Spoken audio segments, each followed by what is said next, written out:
The thing I would point out is that there are bull markets and bear markets, and in basically any tradable instrument or commodity, or I consider gold to be a form of money.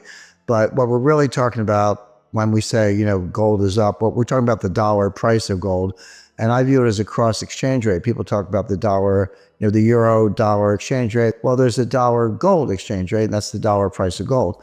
So there's just alternative forms of money where people get to express a liquidity preference or a credit preference, if you will, if you're concerned about if you're losing confidence in the dollar. But the first great bull market was 1971 to 1980. Lasted 9 years, and gold went up 2,200%. The second great bull market was from 1999 to 2011. Gold went up at just a little under 700%.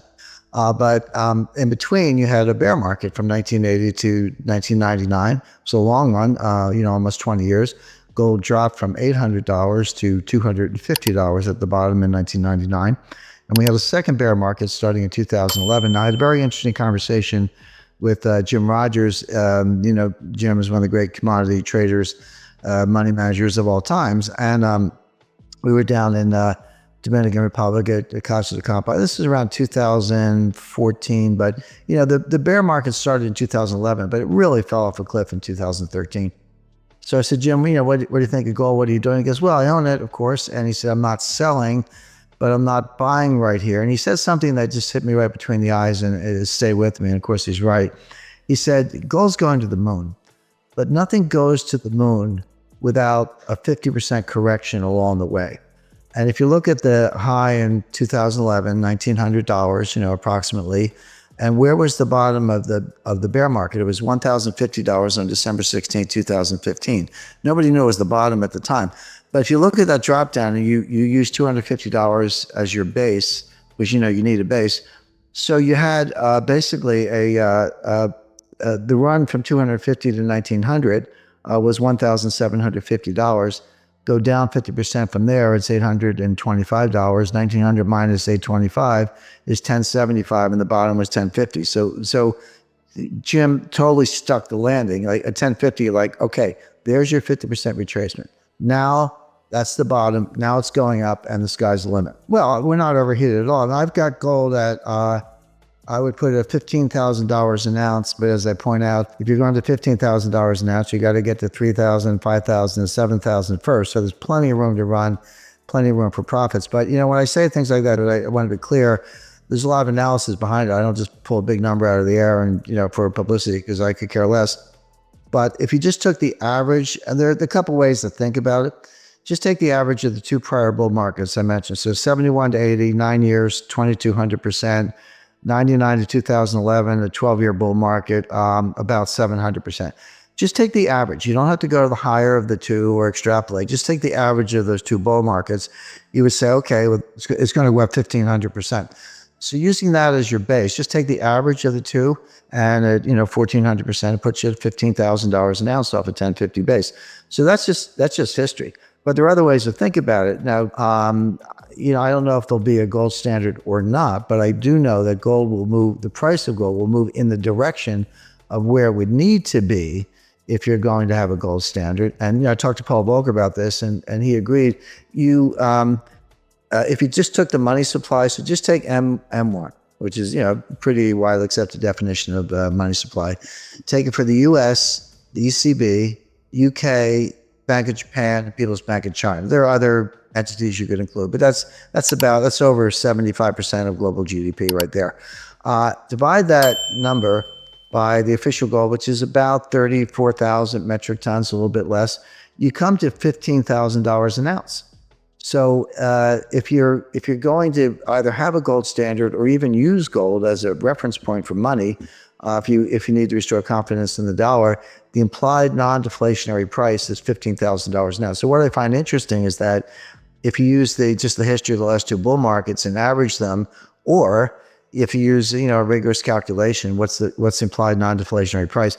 Interestingly, they come out in the same place. I don't think they have to. They're two different methods, but they both point to $15,000 an ounce sometime over the next 3 or 4 years. It is a moving target. The numbers I gave you are based on current levels, but if you keep printing money, you need a higher price to, if you want to reference gold and not cause deflation, which they don't, you're going to need a progressively higher price of gold. One thing people forget, they look at the dollar price in absolute dollars. So it went up $100 an ounce, or, I expect before long it'll go up $1,000 an ounce a week.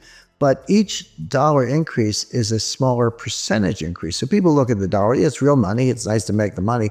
But, if you go from $14,000 an ounce to $15,000 an ounce, that's only a 7% increase. I mean, you can do that in a week. So my point is, it's still $1,000 an ounce, good for the holders, but the percentage increase gets smaller and smaller as the absolute dollar amount gets larger and larger.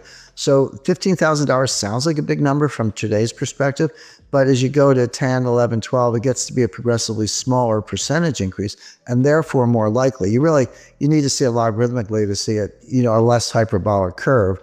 So logarithmically is the right way to think about it, but in dollar terms, the percentage increase gets to be pretty small at those levels. And when I say $15,000 an ounce, I don't think I'm stretching. I mean, could it be 25,000, 40,000? I mean, just take my monetary equivalent. If you use M2, and by the way, when I used M1 and did that math, that's with 40% backing, because historically 40% has been a high level of backing. If you take M2 at 100% backing, you get to 50,000 an ounce in a heartbeat. My numbers, I think, are conservative. They could be much higher. But the thing I would point out is that the Fed dug a hole and they can't get out of it. And I said all along, but certainly, 2014, 2015, et cetera, as they did the taper, and then they did the liftoff, and then they raised rates and all that. I said the Fed is trying to get out of this. They're trying to normalize the balance sheet, trying to normalize interest rates. But I also said they won't be able to do it. And that's exactly what happened in the fourth quarter of 2018. Between October 1st and December 24th, 2018, the stock market dropped 19%. It was 1 point away from a bear market at that stage. And then you had the Christmas Eve massacre. And that's when Jay Powell threw in the towel. He got religion. He said, okay, first he said, we're not going to raise rates anymore. Then he said, we're on pause. Then he said, we're actually going to cut rates. And then 9 months later, he said, we're going to end quantitative tightening, which was reducing the balance, the money supply. And then in September 2019, they started QE4, which is that was before before the recession, before the depression, before the pandemic. They were already in QE4 and cutting rates again. So they can't get out of it. Now it's worse. So they prove that the failures manifest. They prove that they can't get out of it. And what can they do? By the way, on monetary theory, I mean, you say, what's the secret behind I think it's garbage, by the way, but you say, what's the secret behind it? Well, the secret behind it is, if you can issue debt and collect taxes in the money that you print, you can force people to accept the money, because they need the money to pay their taxes. And if they don't pay the taxes, they end up in jail. Now you can get extensions or do whatever, but at the end of the day, if you manifestly refuse to pay your taxes, they will come and put you in jail. And the point is, it relies on state power. It's really a neo-fascist concept. It relies on coercion, the point of a gun, jails, and state power to enforce the confidence in money. Now and they say that. I mean, I've read Stephanie Kelton. She's the bright light. I mean, this goes back a long way, but I've met her, read her books and her book, I should say, and her articles. But they're very explicit about that. Now, I think that's completely wrong.